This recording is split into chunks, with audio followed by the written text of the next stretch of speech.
कृष्णाय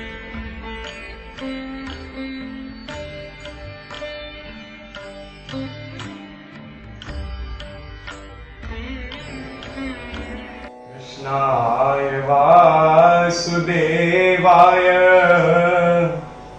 हरे परमात्मने प्रणतः क्लेशनाशाय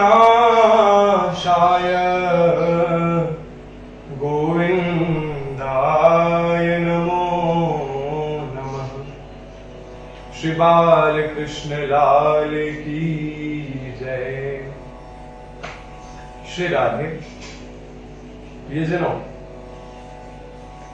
कितनी अद्भुत बात है ना कि हमारे परम पूज्य गोस्वामी श्री तुलसीदास जी ने श्री रामचरितमानस जैसे अद्भुत अलौकिक उस ग्रंथ में कितनी अद्भुत अद्भुत चौपाइयों से युक्त, कितनी अद्भुत अद्भुत छंदों से, कितने अद्भुत अद्भुत उन दोहों से युक्त हमें कितनी प्यारी प्यारी बातें बताई। हम फिर भी खोजते फिरते हैं कि क्या करें, ये चिंता मिटती नहीं है जीवन की। आश्चर्य की बात ये नहीं है बंधुओं कि हमारे जीवन में चिंता है। आश्चर्य की बात ये है कि रामचरितमानस जैसे, श्रीमद् भागवत महापुराण जैसे अन्य आदि जितने पुराण हैं, कितनी लीलाएं हैं, इन समस्त ठाकुर जी की अद्भुत अद्भुत सत्संगमयी, भावमयी, माधुर्यमयी, अमृतमयी लीलाओं के होने के बावजूद भी, अमृतमय ग्रंथों के होने के बावजूद भी हम सत्संग से वंचित हैं। आइए बंधुओं, मेरे पेज शिवम विष्णु पाठक के साथ में जुड़े रहने से मैंने आप सभी लोगों को एक वचन तो दिया ही है कि आप लोगों के जीवन में मेरी ओर से कथाओं की कमी तो कभी रहेगी ही नहीं। जन जन तक भागवत और हर जन तक भागवत का संकल्प है, तो कथाओं का भी यही है। आज मैं अपने घर बैठे जीवन के अंग इस सत्संग को आप लोगों के समक्ष अपने पेज शिवम विष्णु पाठक के माध्यम से आप लोगों को भक्ति की उन 9 सीढ़ियों से अवगत कराना चाहता हूं जो हमारे श्री गोस्वामी तुलसीदास जी ने श्री रामचरितमानस में व्यक्त किए हैं। बंधुओं, आप इसे अपने जीवन में जरूर उतारिएगा, लेकिन बड़े भाव से और बड़े धैर्य से पहले इसे हम श्रवण करें। प्रथम भगति संतन करी संगा, दूसरी रति मम कथा प्रसंगा। पहली भक्ति क्या है? संतन करी संगा, संतों का संग होना ही तो सत्संग है बंधुओं। जीवन में ये नहीं बताया कि पहला व्यक्ति के भक्त का लक्षण होना धन कमाना है, यद्यपि वो जरूरी है, लेकिन ये भी नहीं बताया कि व्यक्ति का पहला लक्षण बलवान होना है। बताया क्या है? बोले भक्त का पहला लक्षण है संतन करी संगा, संतों का संग होना, ऐसे व्यक्ति का संग होना जो हमें श्री कृष्ण जी के चरणों की ओर हमारे मन को सदैव लेकर के जाए, धर्म की ओर अग्रसर गए। और दूसरी रति मम कथा प्रसंगा, धर्म ग्रंथों की ओर, लीलाओं की ओर, मेरे प्रभु की कथाओं की ओर अपने मन को हम रखें। इस मति की रति सदैव गोविंद की कथाओं में लीन रहे बंधुओं, गोस्वामी जी कहते हैं। और गुरुपद पंकज सेवा, तीसरी भगति अमान,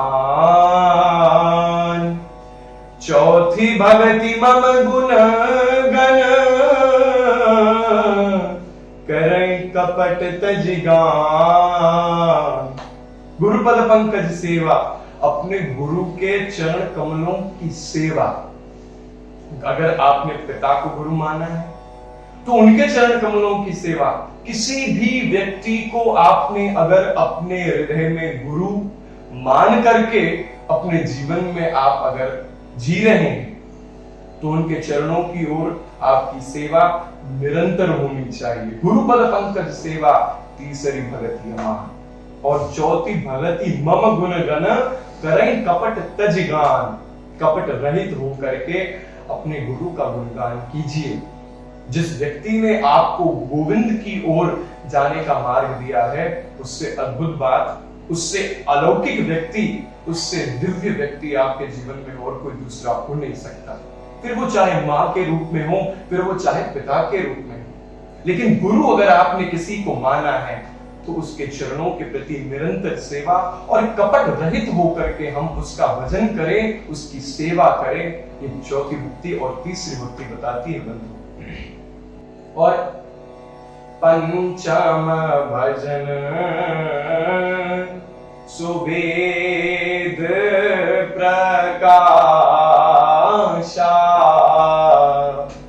पंचम भजन सुवेद प्रकाशा, वेद पांचवी भक्ति की बात कह रहा है। मैं देखिए बंधुओं, इस पांचवी भक्ति की बात आपको जरा प्रेम से बताना चाहता हूं। क्या है ये? बोले मंत्र जाप मम दृढ़ विश्वासा, पंचम भजन सुवेद प्रकाशा। मंत्र जाप, ठाकुर जी के नाम का जाप। लोग सोचते हैं, लोग कहते हैं कि प्रणाम करके ही तो चले जाएं तो क्या होगा। मैं 24 घंटे पूजा करने को नहीं कहता बंधु, लेकिन मेरे पेज शिवम विष्णु पाठक के माध्यम से आज मैं आप लोगों से ये बात कहना चाहता हूं कि बिना मंत्र जाप के, बिना प्रभु के नाम के जाप के हम अपने जीवन को कल्याणकारी नहीं बना सकते। माला लीजिए अपने हाथ में, बच्चों को फोन देते हैं, खुद फोन रखते हैं, हाथ में माला झूली की भी आदत डालो। मंत्र जाप मम दृढ़ विश्वासा, पंचम भजन सुवेद प्रकाशा। पांचवी भक्ति कहती है। और छठ दम शील बिरति बहुकर्मा, निरत निरंतर सज्जन धर्मा। छठ दम शील बिरति बहुकर्मा। दम यानी दमन कर देना, किसका? बोले इंद्रियों का। तुलसीदास जी कहते हैं हमारी जो इंद्रियां जो हमें खींचती है, ये जिह्वा, मैंने बहुत बार कथाओं में बताया है, जिसे इस रचना को तो वही पदार्थ चाहिए जो प्रभु से जुड़े हुए नहीं हो। इन आंखों को तो वही नजारा चाहिए जो नजारा गोविंद से बिल्कुल भी जुड़ा ना हो। हालांकि बाहर जाने में, घूमने में मनाही नहीं है, लेकिन इंद्रियों का जुड़ाव अगर श्री राम या श्री कृष्ण से नहीं है तो इंद्रियां बेकार है। गोस्वामी जी कह रहे हैं छठी भक्ति के माध्यम से कि छठ दमशील बिरति बहुकर्मा। अपने जितने भी कर्मों को हम कर रहे हैं, उन कर्मों को करते हुए हम ये ध्यान दें कि हमारी इंद्रियां जो कभी कभी गलत दिशाओं की ओर भी हमें ले जाती है, वो हमें न ले जाए, उसका हमें दमन करना है। और निरत निरंतर सज्जन धर्मा, सदैव सज्जन धर्मियों के मार्ग पर चलें। क्योंकि बंधुओं, लोग कहते हैं कि एक ही जीवन है, जिस प्रकार से जिए क्या होगा, लेकिन नहीं, मर्यादा पूर्ण जीवन और गोविंद के चरणों से जुड़ा हुआ जीवन ही कल्याणकारी जीवन होता है। अद्भुत बात कह रहे हैं गोस्वामी श्री तुलसीदास जी। सातवें सम मोहिमय जग देखा, मोते संत अधिक करे लेखा। सातवीं भक्ति सम मोहिमय, हर व्यक्ति को, हर व्यक्ति के लिए समान दृष्टि होनी चाहिए। आप आज किसी भी व्यक्ति को देखते हैं तो उनके पास में साधन कितना है, इससे जरूरी नहीं है कि वो पूजनीय है, वो विवेकी है कि नहीं, ये देखिए बंधु। और मैं तो कहता हूं कि विवेकी हो या अविवेकी, हम उन दोनों को एक ही दृष्टि से देखें, हमारा भजन भंग नहीं होगा। हमारी दृष्टि अभेद दृष्टि होनी चाहिए। किसी के भी लिए किसी भी प्रकार की हम अगर ऐसा विचार रखते हैं कि बंधुओं इसके पास तो धन ज्यादा है, आहा इन्हें प्रणाम करें, इसके पास में वैभव ज्यादा है, आहा ये प्रथम पूजनीय है, और ये तो ठीक ठाक व्यक्ति रह रहा है अपना, चलो ठीक है, तो इससे क्या बात, ऐसा नहीं होना चाहिए। जीवन में सत्संगी होना इतना आसान भी नहीं है बंधुओं। हमारे पिताजी कहते हैं कि आज व्यक्ति का इंजीनियर होना, एक्टर बनना, उद्योगपति होना उतना कठिन नहीं है। हर कोई बनते हैं, डॉक्टर बनना सब बन रहे हैं, लेकिन बंधुओं व्यक्ति का सरल बनना बड़ा कठिन है आज। और परम पूज्य श्री राजेश्वरानंद जी महाराज तो ये कहते थे कि प्रभु को पाने से भी ज्यादा कठिन है आज व्यक्ति का सरल होना। तो समान चित्त रखें, किसी के भी प्रति हमारी दृष्टि भेद नहीं रखें, हम अभेद दृष्टि रखें, ऐसा भाव हमारा हृदय में। और आठवें जथा लाभ संतोषा, सपने नहीं देखई पर दोषा। आठवीं भक्ति क्या कहती है? जथा लाभ संतोषा। आज सबसे बड़ा धन व्यक्ति का संतोष होना है।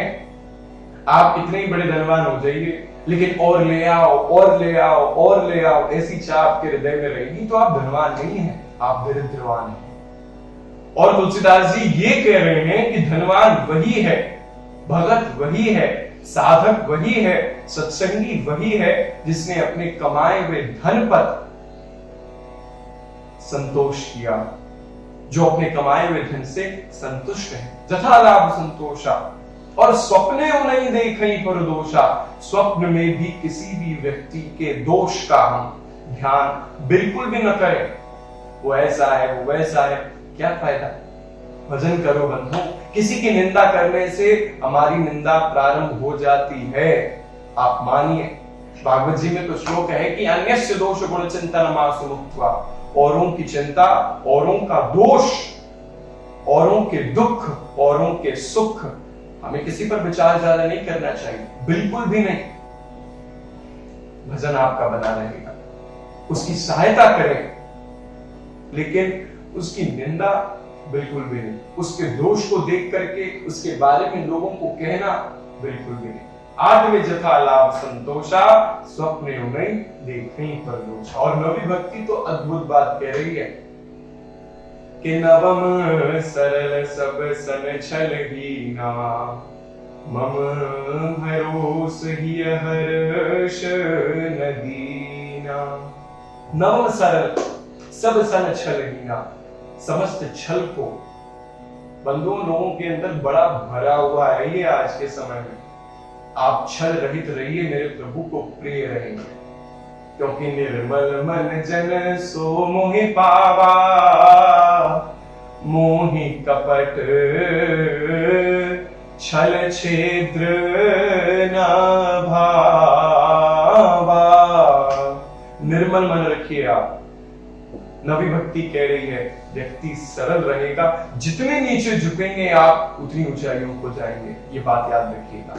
स्टे डाउन टू अर्थ बंधुओं, सरल रहें, ये नवी भक्ति कह रही है। और आज अपने पेज शिवम विष्णु पाठक के माध्यम से मैंने आपको भक्ति की 9 सीढ़ियों से जो अवगत कराया है, प्रयास करें कि उन 9 सीढ़ियों पर चल करके ही आज से हम अपने जीवन को जिए, ताकि इन 9 सीढ़ियों के बाद जो लक्ष्य, जो मंजिल जहां हम पहुंचे, वो साक्षात मेरे गोविंद का ही हो बंधु। और निश्चित रूप से होगा, क्योंकि उन्हीं के परम भक्त श्री गोस्वामी तुलसीदास जी ने जो कही है। आइए मैं आप लोगों से इस बात की आकांक्षा, कामना रखता हूं कि मेरे पेज शिवम विष्णु पाठक से जुड़ करके आप जीवन के अंग को सत्संग जरूर बनाएंगे। मेरी इन बातों को, इन सत्संगमयी कथाओं को, ठाकुर जी की प्यारी प्यारी लीलाओं को धैर्य पूर्वक श्रवण करें। और ये बात बिल्कुल न भूलें कि बंधुओं, सामाजिक दूरी हमें बरकरार रखनी है। मास्क को धारण करके ही कहीं जाएं तो जाएं, और अपना ख्याल, अपने परिवार वालों का ख्याल जरूर रखें। जो सहायकमंद हों, आप बिल्कुल लोगों की सहायता करें। प्रभु अति प्रसन्न होंगे आपसे। सदैव खुश रहें। जय श्री कृष्ण, जय श्री राधे।